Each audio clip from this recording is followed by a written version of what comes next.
నమస్తే. నేను మీ కుప్ప పద్మిని. ఇన్నాళ్ళు మీ సపోర్ట్‌ని నాకందిస్తూ, మీ ప్రేమని నాకందిస్తున్న ప్రతి ఒక్కరికి కృతజ్ఞతలు. ఇప్పుడు చూడబోతున్న ఈ వీడియో కూడా ఖచ్చితంగా మీకు ఉపయోగపడుతుంది. లైక్, షేర్ అండ్ సబ్స్క్రైబ్ చేసి మీ ఇష్టాన్ని, అలాగే మీ సపోర్ట్‌ని నాకందించండి. అలాగే ఈ వీడియో పట్ల మీ అభిప్రాయాన్ని కామెంట్ సెక్షన్‌లో కామెంట్ చేసి నాకు తెలియచేయండి. నమస్తే. నమస్కారం. శుభోదయం కార్యక్రమానికి స్వాగతం. ఈరోజు 13వ తారీఖు జాన్యురి నెల 2025వ సంవత్సరం సోమవారం. శ్రీ క్రోధినామ సంవత్సరం దక్షిణాయనం హేమంత ఋతువు ఉత్తరాషాఢ కార్తె. ముందుగా ప్రేక్షకులకి భోగి పండుగ శుభాకాంక్షలు. ఈరోజు పుష్యమాస పూర్ణిమ తిథి రాత్రి 3:56 వరకు, తదుపరి పుష్యమాస బహుళ పక్ష పాడ్యమి తిథి ఆరుద్ర నక్షత్రం ఉదయం 10:38 వరకు, తదుపరి పునర్వసు నక్షత్రం. వైధృతి యోగం రాత్రి 4:39 వరకు, తదుపరి విష్కుంభ యోగం.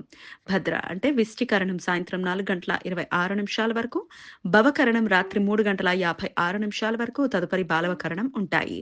సూర్యుడు ధనుసు రాశిలో ఉత్తరాషాఢ నక్షత్రంలో సంచరిస్తున్నాడు.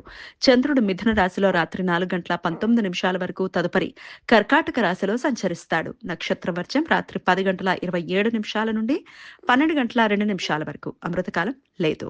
హైదరాబాద్ ప్రాంతం వారికి సూర్యోదయం ఉదయం 6:49 సూర్యాస్తమయం సాయంత్రం 6:01 చంద్రోదయం సాయంత్రం 5:28 చంద్రాస్తమయం లేదు.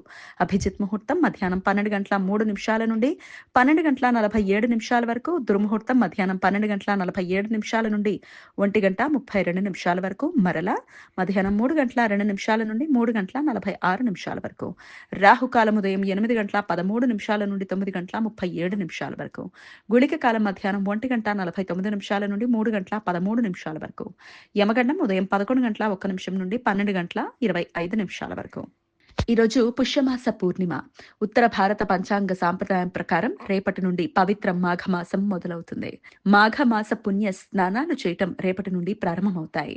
రేపటి నుండి 26 ఫిబ్రవరి 2025 వరకు ఉత్తరప్రదేశ్లోని ప్రయాగ్రాజ్ అంటే అలహాబాద్ లో పవిత్ర త్రివేణి సంగమంలో మహాకుంభమేళ జరుగుతుంది. ఈరోజు పూర్ణిమ తిథి ఉండటం వలన భక్తులు ఈరోజు పగటిపూట ఉపవాసం ఉండి రమా సహిత సత్యనారాయణ స్వామి వ్రతం ఆచరిస్తారు. ఈరోజు శాకాంబరి దేవి జయంతి. శాకాంబరి పూర్ణిమ అని కూడా పిలుస్తారు. పుష్యమాస శుక్లపక్ష అష్టమి తిథి నుండి మొదలైన శాకాంబరి నవరాత్రులు ఈ రోజుతో ముగుస్తాయి. ఈరోజు ఆరుద్ర నక్షత్రం ఉదయం 10:38 వరకు ఉన్నందువలన ఆరుద్రోత్సవం పేరుతో ఆంధ్రప్రదేశ్లోని కోటప్ప కొండలో శివుడికి ప్రత్యేక అభిషేకాలు జరుగుతాయి. ధనుర్మాసంలో వచ్చే ఆరుద్ర నక్షత్రం రోజు తమిళనాడులో ఆరుద్రోత్సవం పేరుతో ఉత్సవాలు జరుగుతాయి. నటరాజస్వామి రూపంలో శివుడు ఈ రోజు జన్మించాడు అని భక్తుల విశ్వాసం. భారతదేశంలో మిగతా ప్రాంతాలలో మహాశివరాత్రి రోజు లింగోద్భవం జరిగినట్లుగా శివుని జన్మదినంగా ఉత్సవాలు జరుగుతాయి. ఈరోజు నటరాజస్వామికి ప్రత్యేక అభిషేకాలు జరుగుతాయి. తమిళనాడులో ఆరుద్ర దర్శనం పేరుతో ఈరోజు ప్రత్యేక పండుగ జరుపుకుంటారు. తిరువన్నామలయలోని అరుణాచలేశ్వర స్వామి దేవాలయంలో ఉత్సవాలు ఘనంగా జరుగుతాయి. ఆరుద్ర నక్షత్రంను తమిళంలో తిరువాతిరాయ్ అని పిలుస్తారు. మార్గళి మాసం అంటే ధనుర్మాసంలో వచ్చే ఆరుద్ర నక్షత్రం రోజు చాలా పవిత్రమైన రోజుగా భక్తులు భావిస్తారు. ఈరోజు భోగి.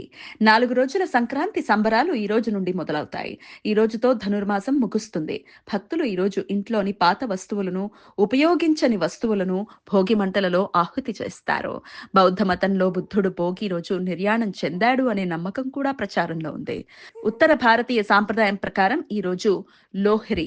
ముఖ్యంగా పంజాబ్ ప్రాంతంలో అన్ని మతాలకు చెందిన వ్యవసాయదారులు భోగి మంటలు వేసి ఆటపాటలతో వేడుకలు జరుపుకుంటారు. ఈరోజు అన్వాదానం. వైష్ణవులు ఈ రోజంతా ఉపవాసం ఉండి రేపు ఇష్టి రోజు యజ్ఞం చేస్తారు.